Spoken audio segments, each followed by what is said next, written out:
अध्यक्ष महोदय बसून घ्या, समजला विषय, समजला, बसून घ्या. आपण निर्देश द्या. या संदर्भात सन्मान्य विधानसभा सदस्य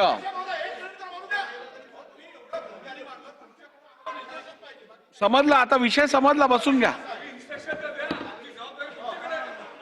एक मिनिट अध्यक्ष महोदय, रोहित शेट्टीना 25 गार्ड दिले आपल्या आपण तिकडे संरक्षण करते आहात, आपल्या सदनाचे ते सदस्य आहे. आपल्याला विनंती आहे की पूर्ण सुरक्षा, पुरीची सुरक्षा त्यांना मागच्या वेळी दिले 2-3 गार्ड, ते पण द्यावेत आणि त्यांची पूर्ण सुरक्षा या राज्यातील आणि विधानसभा सदस्य असतील, विधान परिषद सदस्य असतील, इतर लोकप्रतिनिधी असतील किंवा सामान्य नागरिक असेल, त्यांच्या सुरक्षेची जबाबदारी संपूर्णपणे शासनाची आहे. शासन निश्चितपणे या विषयात उचित पावलं उचलेल. त्यांचं सिक्युरिटी कव्हरची काय गरज आहे, थ्रेट परसेप्शन काय आहे, याचा संपूर्ण विचार करून शासनाने उचित निर्णय घ्यावा. होय अध्यक्ष महाराज. चला,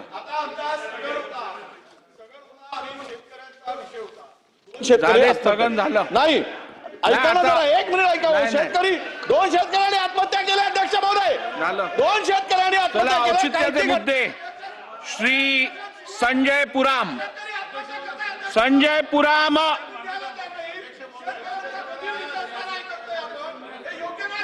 श्री संजय देरकर.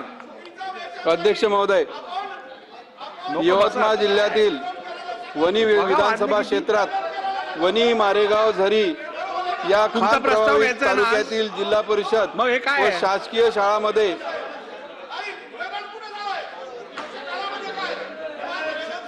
शिक्षणाची मोठ्या प्रमाणावर रिक्त पदे असल्याने विद्यार्थ्यांच्या शिक्षणावर गंभीर परिणाम होत आहे. सन 2025-26च्या संच मान्यतेनुसार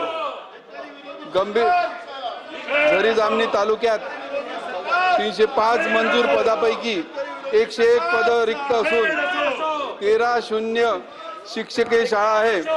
वणी तालुक्यात 104 पदे रिक्त आहे व 18 शून्य शिक्षकीय शाळा आहे. तसेच मारेगाव तालुक्यात 83 पदे रिक्त असून 15 शून्य शिक्षकीय शाळा आहे. त्यामुळे अनेक शाळांमध्ये एकाच सभागृहातले सन्माननीय सदस्य साजिद पठाण याला दुसऱ्यांदा वैष्णव गँगचं धमकी आली. अध्यक्ष महाराज, सभागृहातल्या सदस्याला अधिवेशनच्या काळामध्ये जी वैष्णव गँगचा परवाच कालच इथे चर्चा झाली सभागृहामध्ये, आणि वैष्णव गँग लोक समजा या सभागृहातल्या सदस्यांना धमक्या देत असेल तर ही पण गंभीर बाब आहे. सरकारची असमर्थता याच्यामध्ये पुढे येते. अध्यक्ष महाराज, या सभागृहातला विधानसभेचे आमदार सुद्धा सुरक्षित नाही, अशी परिस्थिती निर्माण झालेली आहे. याच गँगनी बाबा सिद्दीकी माजी मंत्री त्याचा खून केलेला आहे अध्यक्ष महाराज. आणि म्हणून मी अध्यक्ष महाराज साजिद पठाण इथं आलेले आहेत, त्यांनाही या गोष्टीची त्यांची संपूर्ण भूमिका मांडू दिली पाहिजे. एका आत्ता अधिवेशन सुरू असताना बिश्नोई गँगचा म्होरक्या लोणकर, शुभम लोणकर हा USA मधून फोन करतो. यांनी पहिल्या आलेल्या धमकीच्या वेळेस फोन ब्लॉक केला. त्यांच्या नगरसेवकाला फोन करून सांगतो, थांबा ना जरा प्लीज, काल आलेली धमकी आहे. परंतु आम्ही असं नका करू गुलाबराव, आम्ही आमदार आहोत.